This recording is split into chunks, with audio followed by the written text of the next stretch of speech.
Hello, welcome. This is Glasgow Rangers Nation. I'm Owen James, and this is all your latest Rangers news. Back with some more positive news for the club today. Yes, more news, more good news. I mean, is it just, I don't know, has the world started turning in an opposite direction? Has hell just frozen over and have a flight of pigs just gone past my window?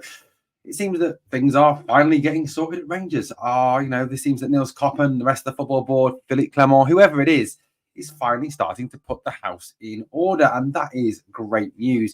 Obviously, we brought you news earlier of the return of Yanis Hadji to first team training. Obviously, Yanis is not available for Thursday's game in the Europa League because obviously he is not part of the Europa League squad, but he will be available for matchday squad selection for Sunday in the game against St Johnstone, and obviously for all Scottish Cup, League Cup, and league games going forward.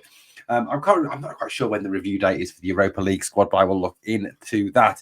Anyway, more good news from the club. Now, as a club, you always want to make sure that your best players, your prize assets, as they are now known, are tied to long-term contracts, so that when they are tied down to contracts, you are not going to lose them and they're not going to walk away, as we have allowed so many players to do in the past. The issue, obviously, has been the fact that we've allowed multi-million pounds worth of talent to just walk out the door. The likes of Arfield, Morelos, Kent, Helander, Lundstrom, Barisic, the list goes on and on. Players that realistically, Kent and Morelos, we could have made somewhere in the region of 25 to 30 million on at one point in time. However, now, great news from the club. I think we can all agree that Dujon Sterling has been by far one of the best players that Rangers have signed in recent times. And perhaps a little bit of credit does need to go to Michael Beale. Now, Michael Beale obviously is a bit of a disaster as a manager. We know that. A bit of a used car salesman, not the best. And I think his record, no matter where he's been, kind of shows that. As Sunderland fans, for their opinion on Mr. Beale. Yes, that's right, Michael Beale, not Ian Beale. But he is, Dujon Sterling certainly has proved himself. Now, look, I spoke about Dujon Sterling. I mean, Dujon Sterling is one of my favourite players. He's a guy who puts in effort. He's a guy who works really hard. He's a guy who doesn't shirk in the tackle, doesn't, whatever you ask Dujon to do, he does well. It's even prompted jokes that, that if he was asked to be the CEO, he would do a fantastic job. If he was asked to run the bar on match days, he'd probably do a fantastic job of that as well. Anyway, the club has put this out there today.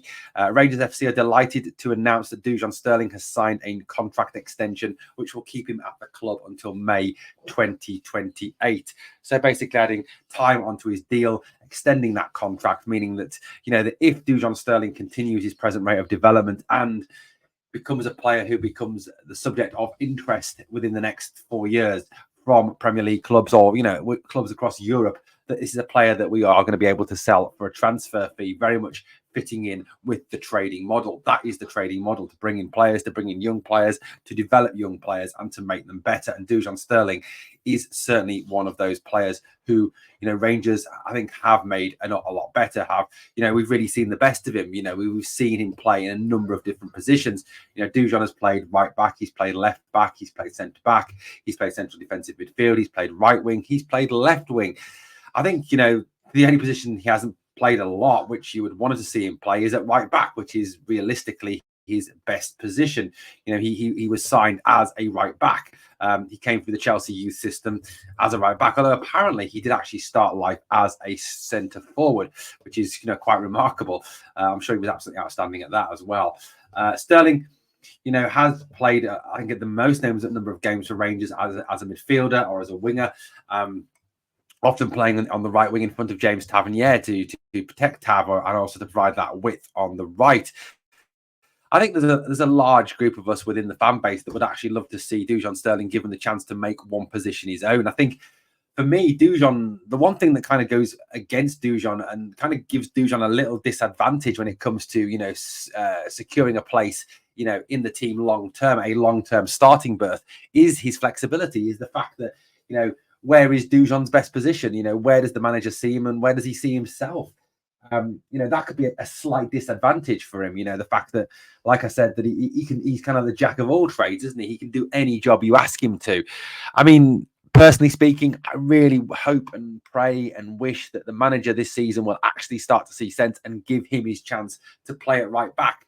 I mean, this kid is everything we need. He would be along, I suppose, Casemiro could also play there, but could be the missing piece of that elite back four. Suter and Proper have really bonded very well. They're becoming a very good central defensive pairing.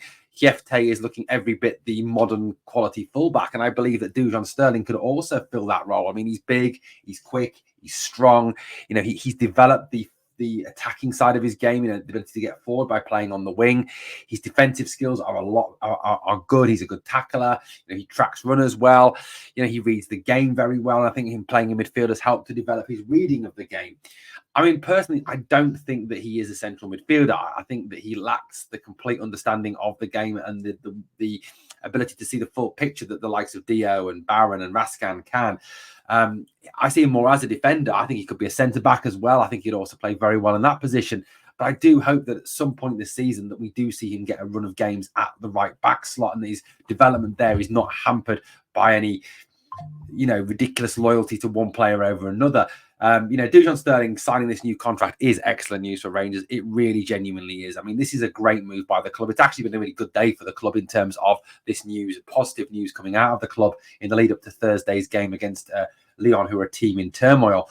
I mean, you look at it in terms of the fact, like I said, that Hadji is now back with the first team. That gives us extra options. It's like a new signing, and having a player who impressed at the Euros and was a quality player at the Euros. And I know you get Rangers fans saying, well, he's not Zidane, he's not this, he's not that. Yes, he isn't Zidane. Yes, he's not in that level. I get that. But go and watch the Euros again. Go and watch the games he played for Romania. This is a good lad. This is a good player who impressed against good international teams at the Euros. That makes you a decent player. And, linking hopefully with Bayrami as well. The thoughts of a Bayrami and Hadji link there could be absolutely outstanding and really could, I think, be a game changer when it comes to the title race. And also now the tying down of Dujon Sterling to a new contract is fantastic news for the club. Guys, I'd love to know what your thoughts are on this news. Please obviously drop me a comment, drop a like on the video, smash a sub. They all help with growing the channel, spreading the video, spreading the news, showing that we are the biggest club in Scotland and Glasgow and Europe and the world. Thanks for watching. We are the people.